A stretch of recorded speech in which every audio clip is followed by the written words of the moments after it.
Seguimos en este especial de lunes negro, lunes raro, lunes casi de colores, elijan, pero todos pesimistas, para el sector bancario. Ya sabemos las cifras de las Venture Capital en Silicon Valley Bank.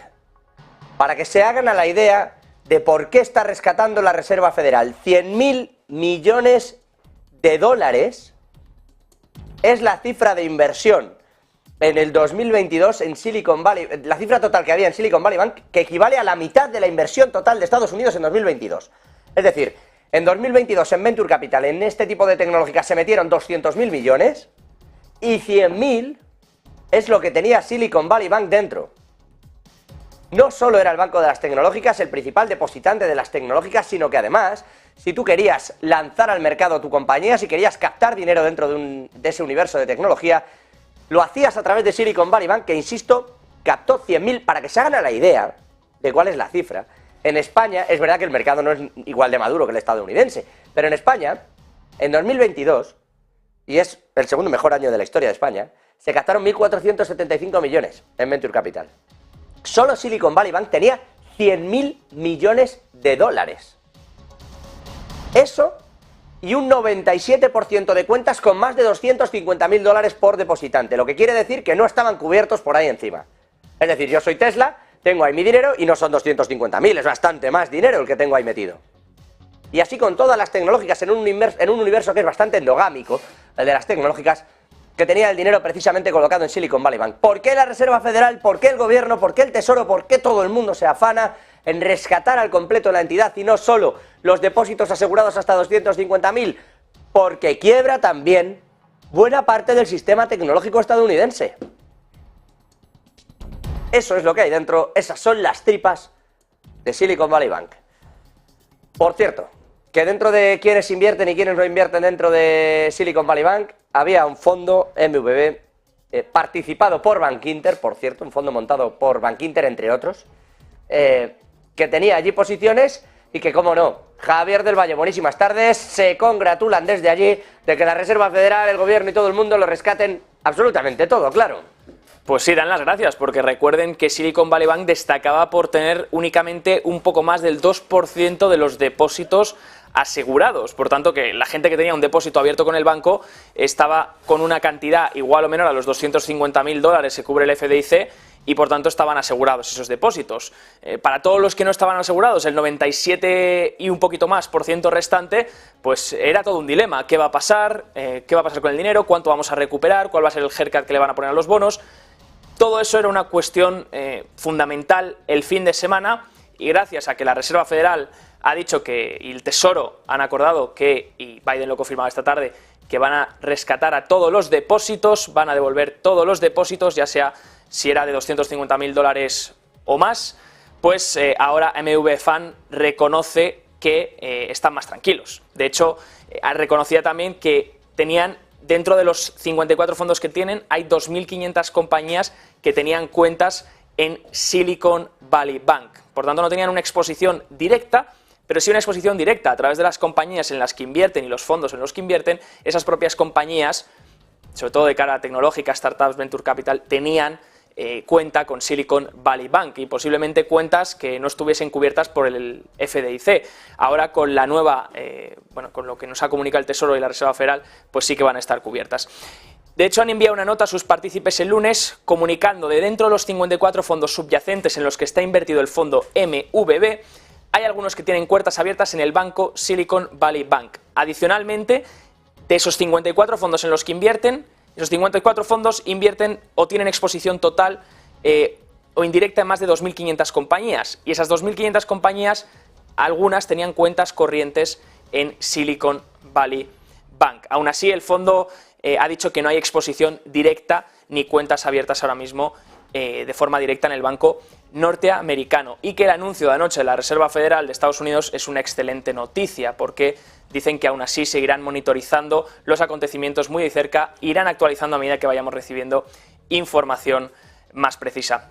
De hecho, también el propio Varsavsky ha publicado este lunes un mensaje en Twitter donde decía: un fuerte abrazo a todos aquellos del mundo tecnológico que han tenido el peor fin de semana de su vida profesional. Aliviado por este gobierno que muchas veces nos hace la vida difícil, esta vez nos salvó. Pues ahí lo tienen. Es que ya no se corta nadie. Que les ha directamente salvado el gobierno. Para seguir toda la línea, toda la ecuación de cómo funciona esto, quiebra Silicon Valley Bank y en teoría se rescata solamente a los que tienen 250.000 dólares o menos. Si tienes más, te rescatan hasta eso, no es que te dejen sin nada. El problema es que el más, ¿cuánto es más? Pues si eres Tesla, tienes millones. 250.000 dólares es una broma que te devuelvan. Y así ha pasado con tantas y tantas, ¿eh? Entonces, eso por un lado. Segundo, dicen ustedes, ¿quién va a pagar esto? Pues un fondo que se llama FEDIC, que es algo así como un fondo de seguros de depósito, que realizan, que todas las entidades bancarias ponen algo de dinero allí en Estados Unidos, lo gestiona la Reserva Federal y ahora se va a gastar el dinero en esto. El problema es que esto supone una salida importante de capital de esas entidades. En principio lo tienes ahí, pero lo cuentas como activo en balance y ahora va a desaparecer de los balances que tenían el dinero ahí puesto en ese fondo de depósitos. ¿Qué es lo que pasa? ¿Cómo se va a rellenar esto? Pues no me juego la mano, pero me falta poco a que la Reserva Federal les inyecta liquidez. Así que en realidad esto es una inyección de liquidez encubierta. Eso es lo que está pasando. A esas entidades que habían dado el dinero. Luego en realidad es una broma que lo paguen a través de un sistema de seguros, porque si luego te lo van a devolver, en realidad es dinero público. Por eso sale Biden y dice que no se preocupen porque todos los depósitos de las empresas están garantizados. Oiga, ¿y por qué el de las empresas y no el de un ciudadano que tenga más de 250.000? ¿Por qué no todo? ¿Qué más da? El caso es que salen, van a pagarlo todo, van a sufragar a todo el mundo y como nos contaba del Valle, pues incluso la gente que tenía allí fondos invertidos está la mar de contenta. Por cierto, que un asunto que está pasando en el día de hoy es que HSBC ya ha tenido que gastarse el dinero en Silicon Valley Bank, en concreto en la división de Reino Unido. Se va a gastar HSBC 2.000 millones de libras en SVB, en Silicon Valley Bank, Reino Unido. Esta mañana puse €1 para hacerse con la entidad. Hoy sabemos ya, esta tarde, que tiene que gastarse otros 2.000 millones para sanear el banco, para gestionar los activos y para corregir ciertos errores del balance. Probablemente tienen que ver con la deuda de los bonos, pero para que esto esté bien, para que el banco funcione, HSBC ya se va a gastar 2.000 millones de dólares. Y ojito, porque en medio de todo esto, el Departamento de Finanzas suizo está preocupado. De hecho, está vigilando ya, la autoridad supervisora, FINMA se llama, está observando muy cuidadosamente a Credit Suisse, una Credit Suisse que es uno de los mayores bancos por activos gestionados en cuanto a colaterales y en cuanto al tipo de movimiento de operativa que se produce con derivados. Algo parecido a lo que ocurre con Deutsche Bank. ¿Va a pasar algo grave o no con Credit Suisse? Vamos a ir analizándolo también a lo largo de esta tarde y vamos a ver exactamente en qué punto está una entidad como esa. Creo que tenemos al otro lado a Gabriel Montalto, compañero Negocios Televisión. Gabriel, buenísimas tardes, ¿cómo estás?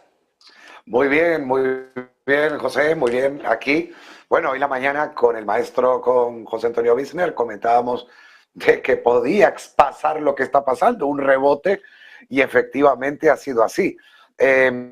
¿Sabe lo que he visto hoy? A Rambo, como las mejores películas de Hollywood. He visto un Biden saliendo con una ametralladora frente al enemigo, miles de soldados y destruirlos todos al mismo tiempo. Estamos en una etapa muy caliente, tenemos reelecciones el año que viene. Todo Wall Street sustenta los planes de pensiones, los mutual funds, etc. Wall Street no puede caer. La banca, lo que sea, da igual, 100.000 millones, 200.000 millones, van a sacar la liquidez.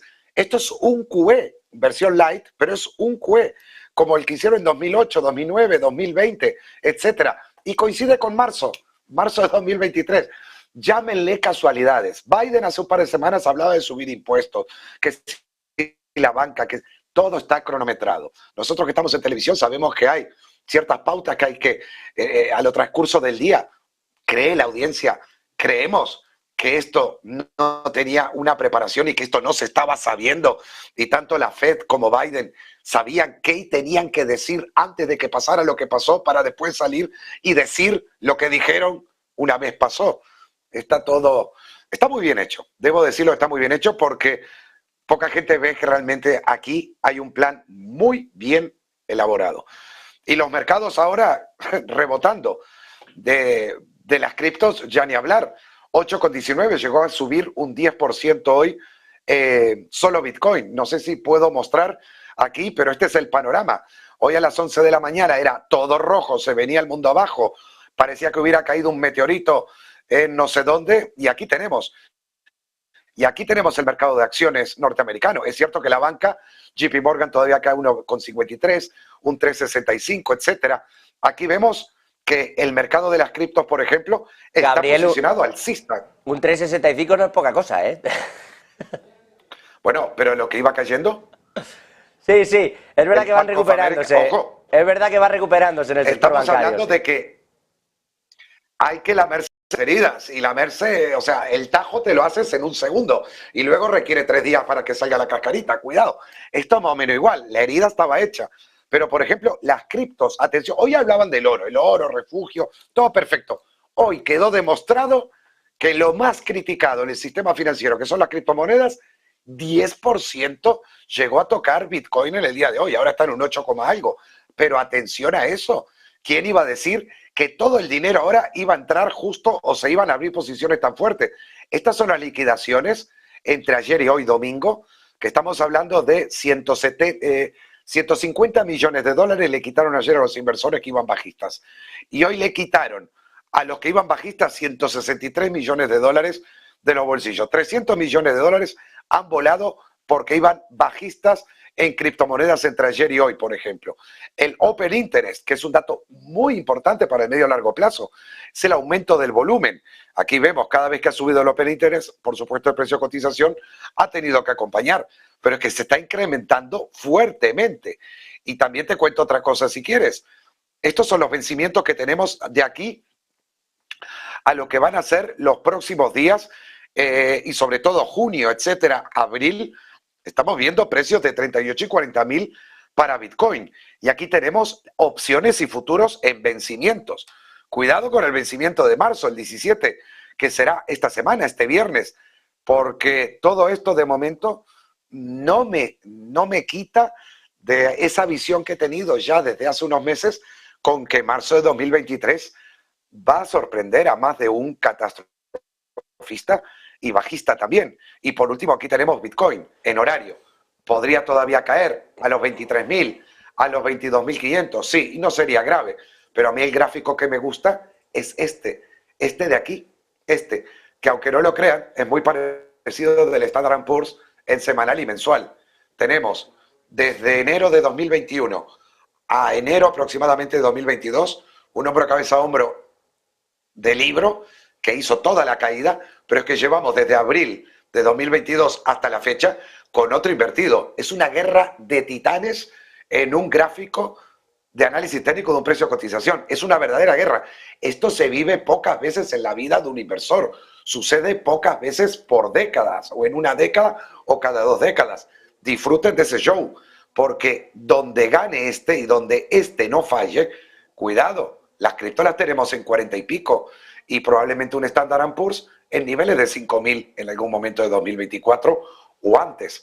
Ethereum es igual, y otra que dio sorpresa hoy fue, justo para quitar dudas con el tema de los dólares y el tema bancario, BNB, la moneda de Binance, ¿no? Pero es que en el Standard & Poor's es increíble, mira, es que quiero mostrarlo porque creo que vale la pena. Este enfrentamiento que tenemos aquí, lo voy a poner en semanal para que la audiencia lo vea más claro. Esta es la figura bajista, igual que la de 2007. 2007 el Dow Jones Industrial hizo la misma moneda. El pullback, otro pullback, pero es que ahora se está formando esta otra figura que es mucho más grande que la bajista y que si no pierde los 3.500 el de Standard & Poor's, es que esto le catapulta a 5.000 y más. Los meses que tarde, da igual. Y con la volatilidad que sea. Bueno. Por eso creo que para el 2024 Biden necesita los mercados al alza y la Reserva Federal, la inflación contenida y los mercados en verde también. Sí, sí, si una cosa es lo que quieran y otra es lo que vaya pasando. De momento han salido al rescate de todo.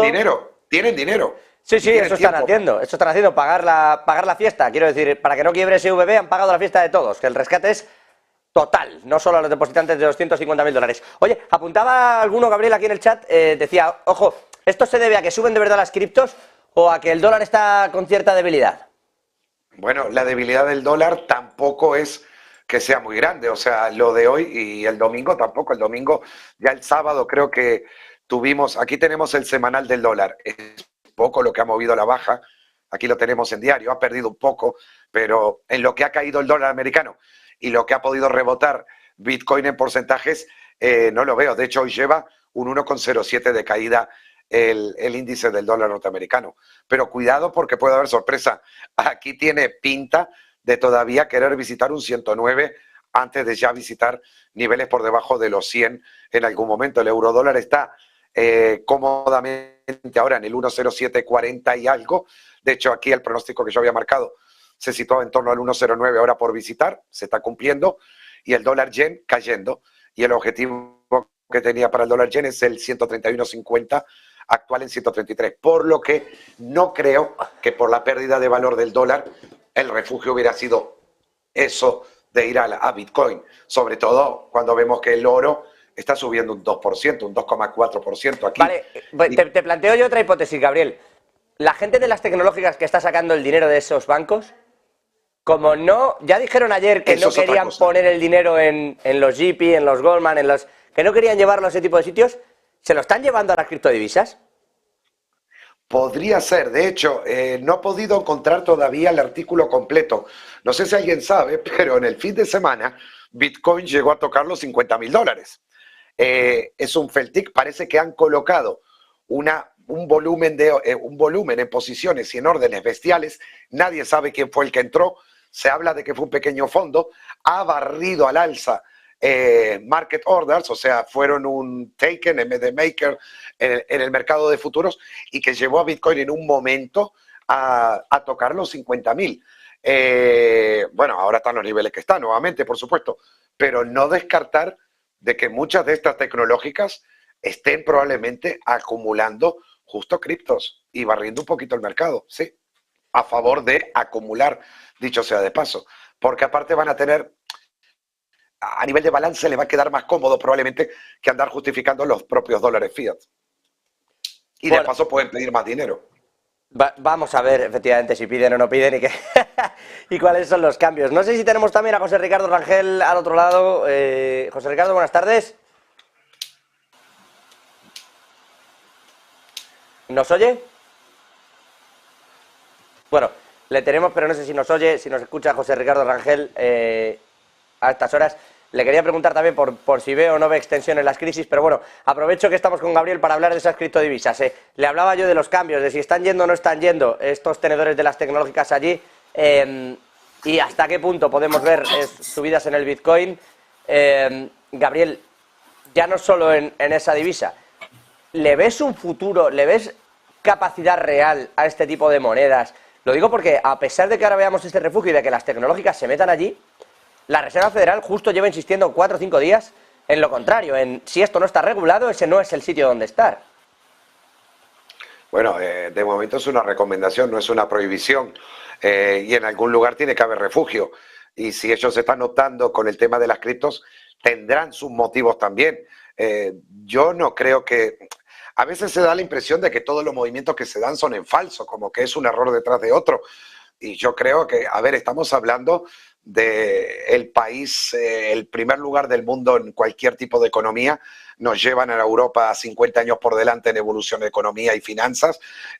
Yo creo que están sabiendo lo que están haciendo. Claro, a la Fed no le interesa, por supuesto, que desaparezca determinada liquidez y se vaya al mundo de las criptomonedas, porque han venido dando durante mucho tiempo, y hasta la gente piensa que es un Ponzi y todo eso, pero aquí tienen, el Ponzi está siendo refugio. Alguien está equivocado, probablemente el que le llame Ponzi a esto. Todo esto con el asunto de divisas. Perdóname, Gabriel, que estábamos también vigilando, a ver si hablaban unos u otros. Están en el Parlamento británico ahora mismo discutiendo todo este asunto precisamente de Silicon Valley Bank. Vamos a trasladarnos hasta allí, mientras intentamos también recuperar la conexión con José Ricardo Rangel y preguntarle todo esto cómo está afectando en Latinoamérica y en una banca que ha sufrido mucho, cuando los tipos han subido mucho en la Reserva Federal, y es lo que está ocurriendo ahora. Vámonos hasta el Parlamento británico a ver qué se dice de esta situación, porque como pueden ver, hablan de esa preocupación del viernes pasado y, cómo no, de este lunes negro que estamos viviendo. Vamos hasta el Parlamento británico.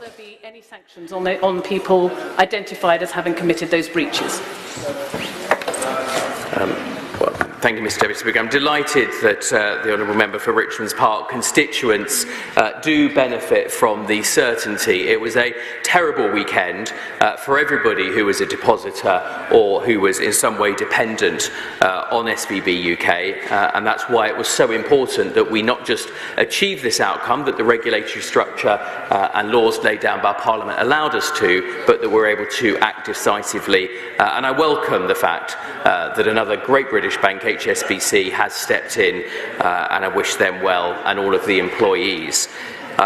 In terms of particular things that were said, it would be inappropriate for me to comment, but fortunately we are in the position that every depositor has been made whole, and then therefore that issue does not arise.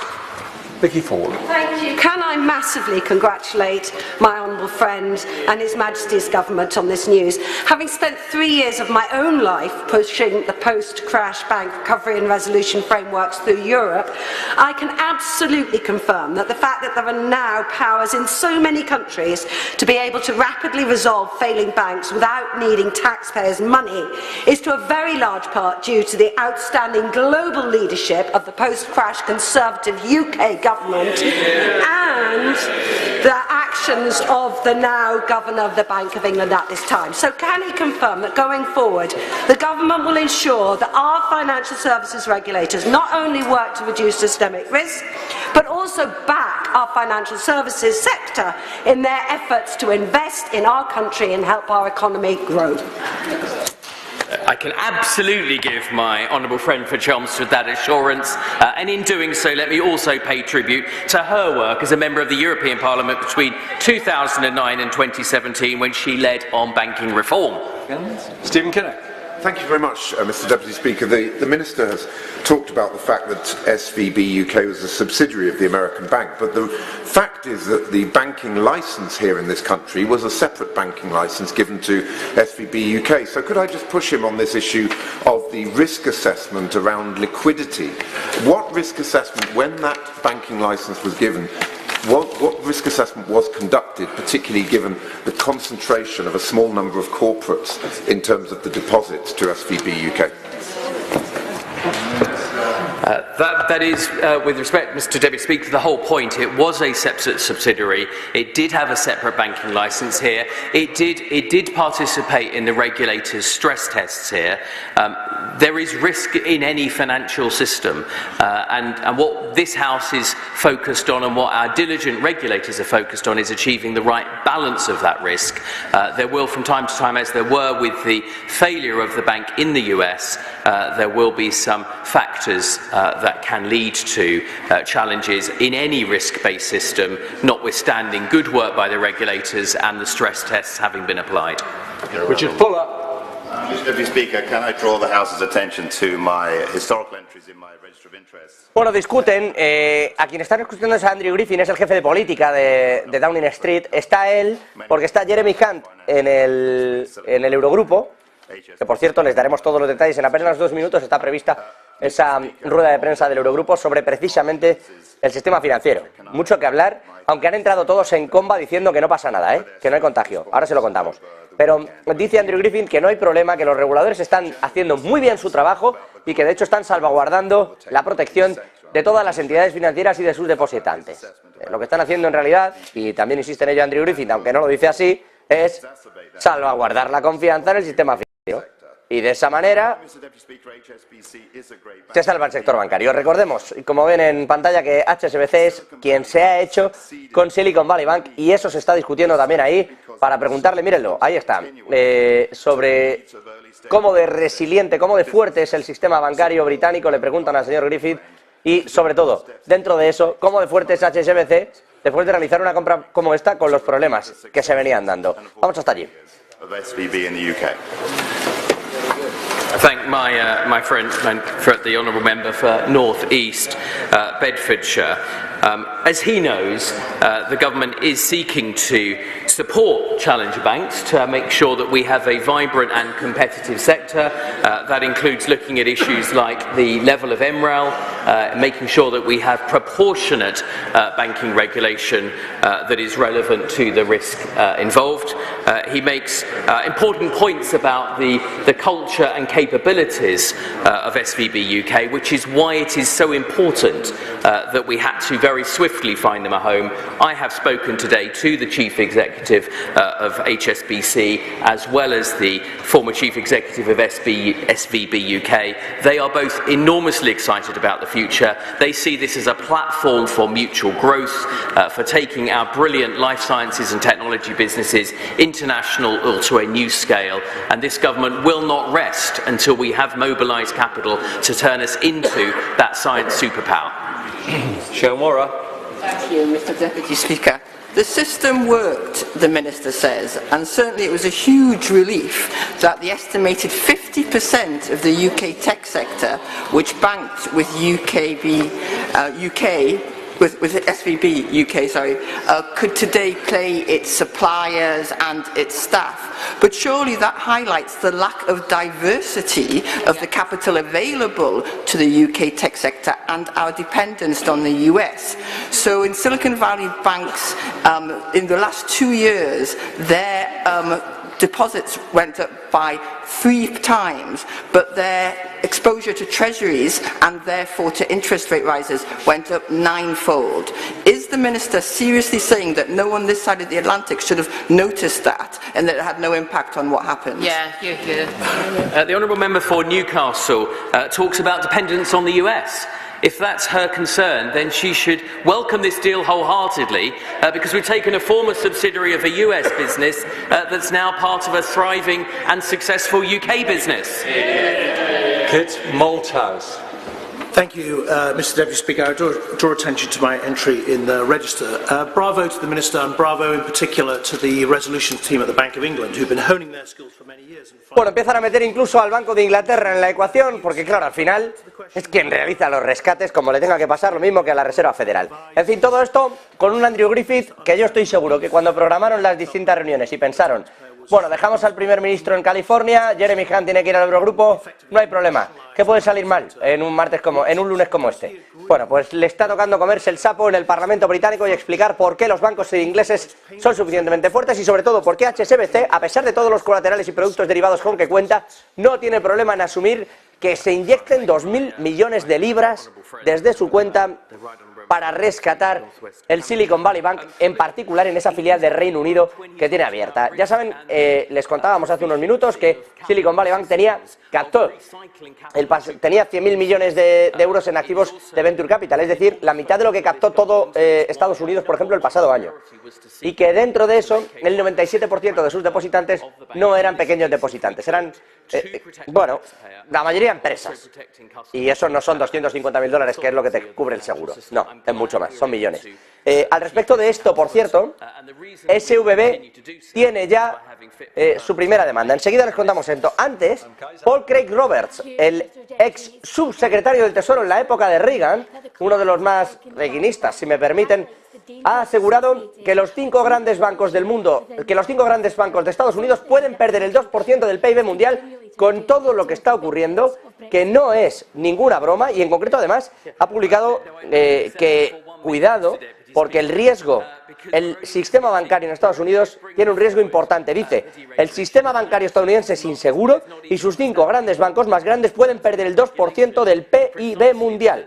Aseguran que esas 5 instituciones financieras más grandes del país corren el riesgo de pérdidas por ese 2% y que esto podría desencadenar esa famosa recesión que todos estábamos esperando. Insisto, no es ninguna voz baladí. El subsecretario del Tesoro de la época de Reagan, de absoluta política monetaria, por cierto, la que llevó a cabo su Tesoro también, a pesar de no ser la propia Reserva Federal, bueno, pues Paul Craig Roberts cree que el sistema bancario estadounidense no es seguro y que sus 5 grandes bancos podrían perder más del 2% del PIB mundial este año. Este es uno de los asuntos del día y con todo esto, con lo que estamos viendo en esta crisis, pues evidentemente hay países que se van a ver golpeados, igual que ha habido bancos y habrá empresas que se vean golpeados. ¿Cómo se vive esto en Latinoamérica? ¿Cómo se vive esto, por ejemplo, en un país con mucha exposición al dólar, como ocurre en México? José Ricardo Rangel, vamos a ver si ahora sí. Buenísimas tardes, ¿cómo estás? ¿Cómo estamos, José? Pues vaya, aquí la verdad es que analizando toda esta situación que está sucediendo, que yo diría que es más por el lado del riesgo que tienen ahí las empresas de tecnología, todas estas startups, habrá que analizar muy bien cómo está la situación, sobre todo lo que me preocupa más la parte de créditos, mi querido José. Aquí, sin embargo, en México estamos teniendo un día muy tranquilo, estamos teniendo 53.333 unidades en el índice de precios y cotizaciones, lo que equivale más o menos a 1,03% a la alza respecto al día viernes. En cuanto al tipo de cambio, bueno, pues esto es importante decir que se está depreciando, recordamos que ya lo analizábamos con Gabriel en Visión Global, pues este tipo de cambio en 18 pesos, la semana pasada llegó a estar en 17 pesos con 90 centavos, al día de hoy, bueno, pues está teniendo una depreciación, 18 pesos con 99 centavos, casi 19 pesos,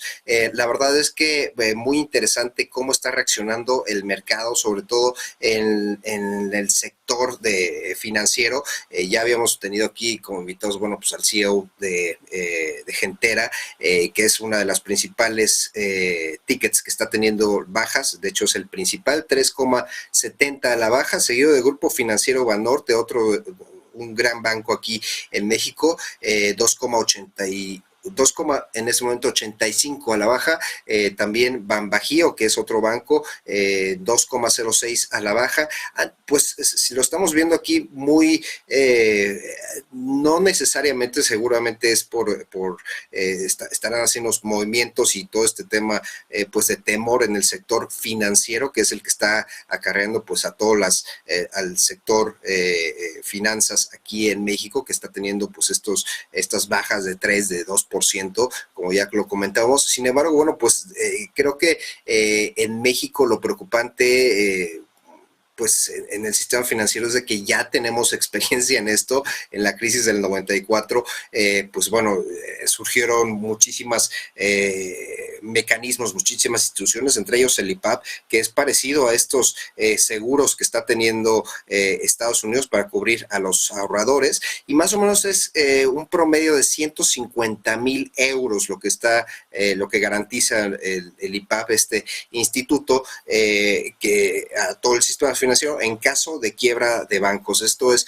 pues superior a lo que están acostumbrados allá en Europa, que es tan solo de 100,000 euros. Bueno, pues nosotros tenemos este colchón de casi 150,000 euros, que también no es garantía, no, para los ahorradores que tienen muchísimo más exposición en los bancos si es que quebraran. Sin embargo, yo diría que aquí, por lo menos en la parte contable, que para mi opinión, que es lo que sucedió allá en el banco de Silicon Valley, bueno, pues es más contable, y aquí, bueno, pues tenemos un índice de capitalización superior al sugerido por Basilea 3. Recordamos que Basilea 3 ya está teniendo institución, ¿no?, que hace recomendaciones precisamente para todos los bancos a nivel mundial. No son regulaciones, son recomendaciones, y bueno, nosotros en México estamos por ahí del 13-14%, siento que lo básico de capitalización es más o menos del 8%, lo recomendado por Basilea. Bueno, pues la verdad es que todo este tema contable, y que añadido al pilar de Basilea de liquidez, que eso yo creo que es lo que no se dieron cuenta aquí, o por lo menos no lo reportaron en el caso del banco de Silicon Valley. Bueno, pues esto es muy importante porque nosotros sí estamos cubriendo esta situación de liquidez, que como bien lo comentabas, José, bueno, pues atrae no nada más exposición al riesgo de contraparte, que eso es lo que yo estaría poniendo en tela de juicio, cómo están cómo está actuando este banco en términos de créditos, ¿no? Y la otra es, bueno, pues la exposición precisamente a productos derivados, que lo que hace precisamente el Basilea 3 es tener este margen de liquidez precisamente para no exponerse en esta pérdida, y no nada más de derivados, como lo es en este caso la parte de exposición a renta fija y de muchos más activos, que son los que provocan pues esta falta de liquidez, mi querido José. Me hablabas del 94, a mí me gusta bastante ese ejemplo. Alan Greenspan, 1994, Reserva Federal, se pone a subir los tipos como loco. La cosa tiene una recesión relativamente suave en Estados Unidos, pero se lleva por delante a México. en concreto. Correcto. Y se lo lleva por delante por el cambio de moneda, porque los intereses de México de pronto pasan a costar un fortunón, que es poco más o menos lo que le ha pasado a Silicon Valley Bank con los bonos que tenía, que de pronto tiene unos bonos que no valen nada y sin embargo podrían haber valido mucho más, ¿no? Y claro, se ha quedado sin ese cambio. Eso es lo que le ha ocurrido a Silicon Valley Bank. Algo parecido le pasó al gobierno mexicano en el 94, eso fue una riada tremebunda, eso fue hubo hasta corralitos, y esto terminó incluso salpicando cuando se empezó a privatizar, corrígeme si me equivoco, gran parte de los sectores mexicanos se empezaron a privatizar, y eso terminó con que, por ejemplo, acabara salpicándole a una Argentina que, fíjense, desde el 94 hasta 2001, terminó con aquel corralito famoso también en Buenos Aires, con aquellas imágenes que veíamos todos de los bancos cerrados, etcétera, etcétera. Claro, es que la mariposa empieza a mover la Powell, pero no se sabe dónde va el tornado. Vemos caer al bancario, ¿y cómo lo viven ustedes? Me decía, bueno, cuidado con esto. Sí, sí, definitivamente creo que es un buen ejemplo, y más ahorita cuando tenemos déficit fiscales. Sin embargo, nada más para que nos demos una idea, el déficit fiscal en 1994 fue de casi 18.464 millones de dólares. El día de hoy, pues bueno, este déficit fiscal, que también cabe resaltar que es algo que debemos de estar monitoreando muy, muy de cerca, está más o menos como de 4.125 millones. Entonces, recordemos que es más de lo que podemos, de lo que exportamos e importamos. Sin embargo, aquí, vaya, esta situación no es parecida a la que tenemos en ese caso. La otra cuestión que nosotros nos diferencia entre 94 y la actualidad, bueno, es que el gobierno se puso a gastar inmensas cantidades en proyectos, pues, de infraestructura masiva, carreteras. De hecho, tenemos las mayores interconexiones de carreteras desde 1994, lo cual, bueno, pues ha provocado también un crecimiento muy importante en el tema de logística. Sin embargo, el gasto que se realizó en 1994 fue excesivo. La otra situación que tenemos, que no tenemos el día de hoy, bueno, pues es la situación de haber prestado a diestra y siniestra a empresas. El tema de otorgamiento de crédito no es el mismo que tenemos hoy en día. Hoy en día tenemos una, y vaya, yo creo que la palabra es pulcritud, precisamente en el otorgamiento de créditos. En ese entonces, en 1994, bueno, pues teníamos a diestra y siniestra el ejecutivo, el gestor del banco, bueno, pues podía tener facultades para otorgar montos hasta exorbitantes, ¿no? Lo cual, pues, y obviamente sin una evaluación, sin un análisis de riesgos de por medio, pues prestaban, pues vaya, literal al compadrito, al amigo, etcétera. Y eso lo que provocó, bueno, pues provocó que precisamente el sistema financiero colapsara, ¿no? Y de ahí, pues, que surgió el rescate bancario, que fue el FOBAPROA. El FOBAPROA, que precisamente era un fondo para el rescate de los ahorradores, que a final de cuentas lo único que rescataron, y vaya, para ser honestos, fueron a distintos bancos, a los distintos empresarios del sector bancario, ¿no? Que vaya, no vale la pena ni siquiera mencionarlos, pero también eso provocó precisamente que hoy por hoy tuviéramos un Banco de México con una gestión precisamente en cuanto a política monetaria autónoma. Entonces, cosas malas que se vinieron y que gracias a Dios, pues yo creo que aprendimos a la mala, sí, aprendimos a la mala, pero yo creo que eso es parte, y viendo hoy por hoy cómo está el índice mexicano, es una situación que pues ya tenemos la disciplina, ya estamos prevenidos, y bueno, ya nada más hay que tener en cuenta aquí, yo diría el tipo de cambio. No estamos animados precisamente porque nuestras parte de las exportaciones que seguimos teniendo son no petroleras, ¿no? Que son más o menos 39.878 millones, esto reportado al cierre del 2022, y bueno, la mayor parte son manufactureras. Entonces, pues aquí nada más un llamamiento para que también pues el gobierno pues empiece a gastar un poquito más, ¿no? Pero en cuestiones más estratégicas. Ya sabemos, ya hemos platicado aquí que tenemos un aeropuerto internacional Felipe Ángeles, un próximo proyecto de de Tren Maya, de interconexión turística. Sin embargo, bueno, pues eso no es suficiente, tenemos que gastar mayores planes de infraestructura, pero obviamente con participación público-privada, esto seguramente para mitigar precisamente este riesgo y poder impulsar. Recordemos que tenemos un carry on brutal, entonces estamos recibiendo muchísimos millones de dólares a través de las remesas, a través de toda la inversión directa, pero pues al final de cuentas estamos pagando al 11 y pues vaya, la tasa de allá de Estados Unidos está en 4, bueno, pues este carry trade también podría generar distintos movimientos en los mercados. Eso yo creo que es lo importante que debemos de trasladar.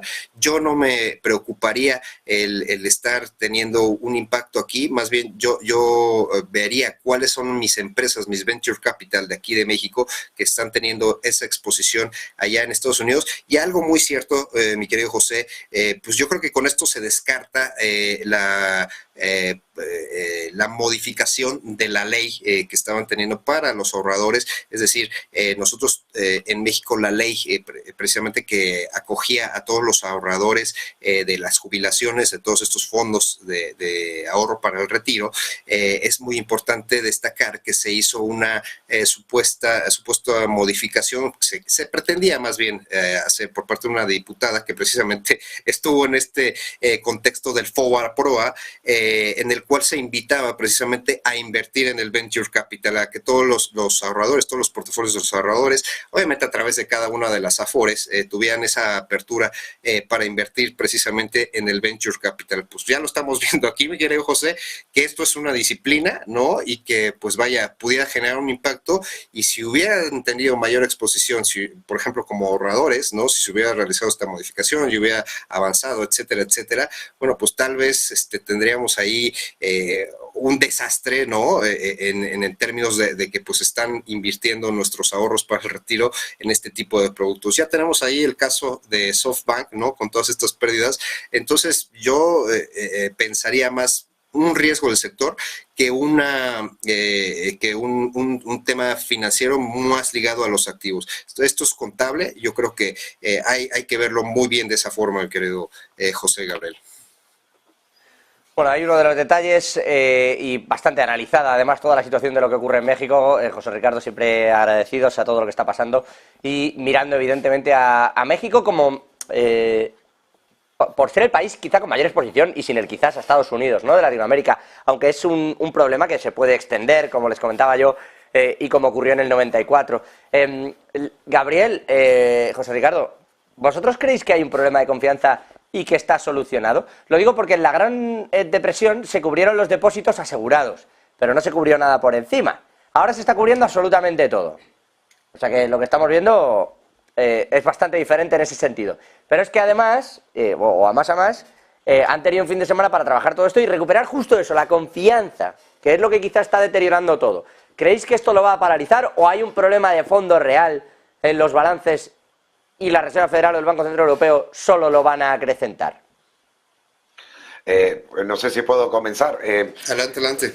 La tarea principal de un banco central, da igual el país que represente a día de hoy, al no haber ni una sola moneda, o muy poca, China, una de ellas, etcétera, que está respaldada por oro, se basa en la credibilidad. A partir de ahí se monta el show. A partir de ahí se imprime, se hacen rescates, todo lo que sea para dar credibilidad, porque no hay un respaldo físico de un metal precioso como el oro detrás de la moneda. De lo contrario, no habría necesidad de generar credibilidad. Habiendo oro detrás, el precio del dinero sería más que justo. Esto por un lado. Segundo, la diferencia que hay ahora, y como lo han dicho hoy, es que cubrirán depósitos, lo asegurado y más aún. Aquí están en 100.000 euros en Europa en este caso. Y muy probablemente si cayera algo, tuviera que hacer el Banco Central Europeo algo similar. Este fin de semana, como decía Biden, que los inversores, los fondos habían pasado mal el fin de semana, lo pasaron muy mal ellos también, los de los propios bancos centrales, aunque sabían que iba a pasar esto, pero se han tenido que reunir para obrar al unísono, como lo están haciendo ahora cuando fue con la lucha contra la inflación, etcétera. Van a emitir deuda, van a volver a imprimir. Es que son décadas y décadas que ninguna deuda ha bajado, con excepción de El Salvador, que me han pedido aquí la audiencia que nunca se mencionó desde Negocios Televisión, y aprovecho ahora. En enero, Bukele, su presidente, pagó 800 millones de dólares de su propia deuda externa, uno de los pocos países que hace ese tipo de pagos a eurobonos vencimientos de finales de enero de 2023. Y siguió apostando por Bitcoin. Y cada vez el precio de cotización de Bitcoin y este tipo de cosas le está dando la razón. Un país que muchos otros países se burlaron de su economía y todo eso. Está haciendo programa de autocompra de deuda. Pocos países conozco que tienen capacidad financiera de hacerlo. Y hablamos de una economía un poco más pequeña como la de El Salvador. Por lo tanto, van a imprimir lo que sea necesario. Van a rescatar lo que sea necesario. Porque ¿saben cuál es el problema? Caerá una parte, un sector de la banca, sí, perfecto, se creará el caos. Pero si cae la banca, y yo trabajé en banca 5 años, lo sé, y lo sabíamos desde la banca esto, tú no vas a poder comprar ni el pan en la esquina de tu casa. Si cae la banca, tú no recibirás un sueldo, una nómina. Si cae la banca, la empresa que te paga no puede guardar su dinero. Si cae la banca, nadie puede hacer un pago a ningún lado. Si cae la banca, si cae la banca, si cae la banca. La banca no va a caer nunca. La banca se le va a seguir financiando, se le regañará, se le tirará de las orejas, pero venga, mijo, como un hijo mimado. Así es como se le trata a la banca. Y para eso está la FED. En eso estamos, sí. Por cierto, ¿qué dices tú? Como un hijo mimado, como tal, y nunca se va a dejar caer. Cuidado. Cuidado. Y perdóname la referencia, que a lo mejor, no sé si alguno la conocerá o no, el que quiera que lo busque, no es la mejor de las referencias, pero algo de razón llevaba el bueno de Mario Conde cuando decía que lo del dinero en efectivo es bastante mejor que tener la tarjetita. Pero bueno, José Ricardo, cuéntame. Bueno, pues definitivamente lo que tenemos que estar monitoreando es como en el trading, ¿no? Es picking, y sobre todo para instituciones financieras, ver cuáles son,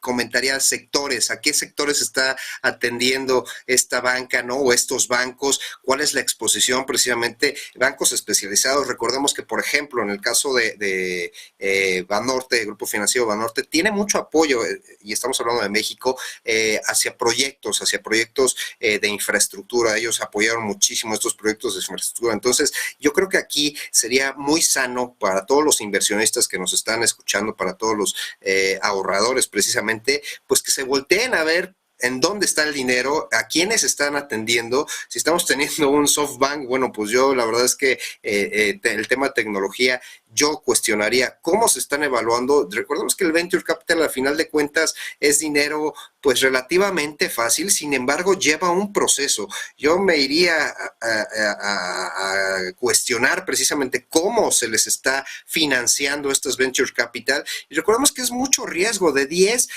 podemos tener 2 exitosos, entonces no es una garantía precisamente que sea tecnológico y que estén en el avance. Hay que ver también la otra cuestión, y yo es la que pongo el dedo sobre como diríamos aquí en México, que precisamente los administradores, no es posible que si yo soy un CFO de una de estas compañías que promueven, que están súper avanzadas, pues de la noche a la mañana quiera sacar el dinero, bueno, por proteger. ¿Y por qué estabas todo el patrimonio metido en esa institución? ¿Porque me estaba dando financiamiento? Eso yo lo cuestionaría. ¿Por qué no diversifico? Porque me está diciendo, oye, si yo te presto a tal tasa, o si yo te estoy dando este Venture Capital con las mejores condiciones, tienes que estar 100% conmigo, yo tengo que manejar eso. Bueno, pues ahí hay que manejarlo. La otra, bueno, pues la calidad de los activos. ¿Por qué a los administradores financieros, dígase los empleados bancarios que tienen las tesorerías, ¿por qué están invirtiendo precisamente? ¿Se les hizo fácil estar comprando estos bonos? ¿No? Entonces, este asset allocation precisamente, yo lo cuestionaría mucho. La misma situación que vivimos en 2019 con la parte de COVID, toma de decisiones muy abruptas, ¿no? Y que pues vaya, tienen este impacto pues en el corto plazo. Bueno, pues aquí y hasta aquí algunos detalles. José Ricardo Rangel y Gabriel Montalto, os dejo marchar, os agradezco como siempre la presencia, como no puede ser de otra manera, y a ti, Gabriel, en concreto te veo ahora en el cierre para comentar también algunos asuntos de los rescates y los movimientos, en particular con el tema del Bitcoin. Les cuento también varias cositas. La primera, hasta luego, Silicon Valley Bank ya tiene su primera demanda. Uno de los accionistas de la entidad ha demandado ya judicialmente a Silicon Valley Bank en aras de recuperar no solo su dinero, sino también lo que considera un daño reputacional. Es la primera demanda pero en Estados Unidos todo esto suele conllevar después unas demandas, si no individuales, con grandes compañías, en este caso Tesla podría ser una de ellas, sino a título colectivo. Es lo que hemos visto también y lo que vivimos en 2008, incluso demandando a grandes entidades que fueron nacionalizadas como Freddie Mac o Fannie Mae. Primera demanda para Silicon Valley Bank, seguro no es la última, por todo lo ocurrido y por mentir, dice, a sus accionistas y a sus depositantes sobre el valor de su balance. Así que cuidado, porque sería un engaño contable importante y además, bueno, pues veremos, porque son delitos penados con cárcel en Estados Unidos todos estos asuntos. Insisto, esta es la primera, pero seguro no va a ser la última de las demandas que reciba la compañía, entre otras muchas cosas, porque todavía no ha terminado ni el proceso de rescate. Esto por un lado. Por el otro, protagonista Javier del Valle, bueno, más protagonista si cabe, desde los distintos bancos, lo que se piensa sobre la pausa y no pausa de la Reserva Federal. Porque claro, con todo esto quebrando por abajo y los tipos de interés golpeando los balances de estas entidades medianas, insisto, el 16º banco ha caído. Signature no era tan importante, pero el 14º, First Republic Bank, está a puntito de caer. Le han dejado abrir con un 60, casi 70% de pérdida y sigue camino. No consigue salir ese movimiento lateral a la baja y sigue ahí. Y así todo. Claro, en medio de todo esto, hay quien ya empieza a pensar, bueno, los bancos centrales ya no van a mirar tanto a la inflación, ni a la fuerza laboral, ni nada. Lo que van es a fijarse en, cuidado, que hay un impacto que no habíamos previsto y que no estábamos comentando. Y esto podría llevarnos, Javi, a que hubiera pausa ya. Se acabó esto de las subidas de tipos de interés. Bueno, no sé si habrá pausa ya, José, pero por lo menos es lo que algunos analistas están esperando y lo que el bono a 2 años está esperando también. Ahora mismo recuerden que el bono cotizaba cercano al 5%, de hecho dábamos la noticia como el interés del 2 años ya era el mayor desde 2007, justo miren qué coincidencia la fecha. Y desde entonces, desde ver el 5% en una serie de días, con el fin de semana incluido de por medio, estamos ya en el 4,11%, una caída drástica de los intereses del bono a 2 años, descontando que se empiezan a romper cosas y que posiblemente la FED o bien va a reducir las subidas de tipos o bien está cerca de que algo se rompa y que entonces tenga que pausar. Sí que es verdad que aquí vienen los problemas y es descontar que la FED va a pivotar puede tener el mismo error que tuvo hace unos cuantos meses. Recuerden ese famoso pivot de la FED que se repitió tantas veces durante los últimos meses de 2022 y cómo el inversor se fue dando cuenta que ese pivot nunca llegaba, que la Reserva Federal seguía subiendo y que aunque redujese el ritmo de subidas, continuaba hacia una tasa terminal más alta. Bueno, pues el primer banco en pronunciarse hoy sobre lo que ha ocurrido en Silicon Valley Bank y cómo va a afectar a la toma de decisiones de la Reserva Federal ha sido Goldman Sachs. De hecho, Jan Hatzius de Goldman confirmaba que la nueva expectativa para él es que la FED no subiese tasas en marzo, la próxima semana, la próxima reunión que van a tener el 22 de marzo el FOM. Y mucho menos consideraba un aumento de 50 puntos básicos, que era lo que los futuros estaban descontando hasta antes de la quiebra de Silicon Valley Bank y de Signature Bank. Bueno, pues ahora se une a este aventurado pronóstico de Goldman Sachs, se une también Barclays, ya que Mark Giannoni, del equipo de investigación económica, ha publicado un informe en el que pronostica que no habrá aumento de tipos en la próxima reunión del FOM. Dice que por consideraciones de gestión de riesgos, a medida que las preocupaciones por la estabilidad financiera pasan a primer plano. Claro que los riesgos también están en el otro lado. Si la FED pivota, ¿cuáles son los riesgos de que la inflación se mantenga aquí durante más tiempo? Ya hemos visto que desde que la FED redujo las subidas de tipos, se han dado cuenta que muchos indicadores han ido mostrando una fortaleza todavía superior a lo que esperaban en cuanto a inflación. Pues ahí tienen los dos riesgos. Además, Barclays también reduce esa tasa terminal esperada por parte de la Reserva Federal, de hasta dónde van a llegar los tipos, la reduce al 5,1% otra vez, y dicen que hacen hincapié en la pausa. Esto es importante, porque aunque digan que va a haber una parada de los tipos de interés, lo que quiere decir el equipo de Mark Giannoni es que es probable que la FED pause durante unas semanas, especialmente después de las medidas implementadas durante este fin de semana para ayudar a la solvencia de los bancos, y que siguen creyendo aún así que la FED verá aumentos adicionales como el escenario de referencia. Por tanto, que habrá pausa, la FED valorará, verá si se rompe algo más durante estos próximos meses, analizará la situación del sistema financiero y a partir de ahí volverá a retomar las subidas de tipos, pero eso sí, dice que las proyecciones económicas las mantendrá en una subida de hasta el 5,1% de tasa máxima en 2023, que era lo mismo que dieron en las últimas proyecciones, las de diciembre. Recuerden que la FED hace un ajuste de sus pronósticos, una actualización cada 3 meses. Tocó en la reunión de diciembre esperando un 5,1%, Powell nos dijo en el Congreso la tasa terminal va a ser superior a lo que habíamos estimado, pero ahora entra un nuevo escenario y es las quiebras de Silicon Valley Bank y de Signature Bank, que ahora cuestionan dónde estará esa tasa terminal. ¿Será más alta como nos dijo Powell hace una semana? ¿O será como lo pronosticó la Reserva Federal en las proyecciones de diciembre? Sin duda, muchas preguntas interesantes que hacerse. ¿Habrá pausa? ¿No habrá pausa? ¿Subirán 25? Ahora mismo el mercado de futuros, se han eliminado las probabilidades de subida de 50 puntos, que eran las que había la semana pasada, y ahora espera una subida de 25 puntos y hay cierta probabilidad, pero es pequeña, de que no haya subidas, de que la tasa se mantenga en el 4,5%. José, todo un reto para ver qué ocurre la semana que viene. Sin ninguna duda. Por cierto, y una última cuestión, antes de ir precisamente a ese cierre, analizando todo lo que está ocurriendo y pendientes del Eurogrupo y de Gentiloni. Hace más de media hora que tenían que haber dado explicaciones. No las han dado todavía porque vete a saber la que se está cociendo ahí dentro, entre Gentiloni, Le Maire, Calviño, Linder y todos los ministros de Finanzas de la Unión Europea, que deben de estar pensando, a ver, cuidado con lo que decimos de la banca, que los últimos que dijeron algo en 2007 todavía se están comiendo aquellas palabras y casi te diría texto a texto.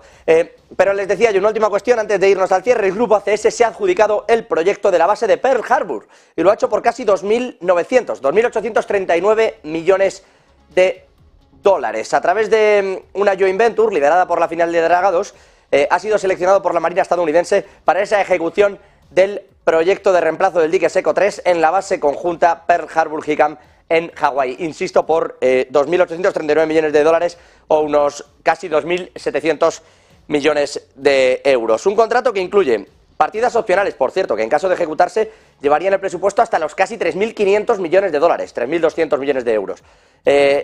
Previamente a ese contrato de construcción, Dragados ya ha estado trabajando con la Armada Americana desde el pasado 2021 mediante un contrato de colaboración para el desarrollo de métodos constructivos e innovaciones técnicas al proyecto. El equipo que ha sido ahora seleccionado desde Dragados para la construcción de este dique seco, que se va a utilizar para el mantenimiento de futuros submarinos nucleares, bueno, es un proyecto que representa además el primer gran contrato de construcción que se adjudica dentro de un programa de 8.000 millones de dólares, bueno, en general para todo Hawái, pero insisto, el primero de esos puntos, casi 2.839 millones de dólares adjudicado a Dragados en esa base militar de Pearl Harbor.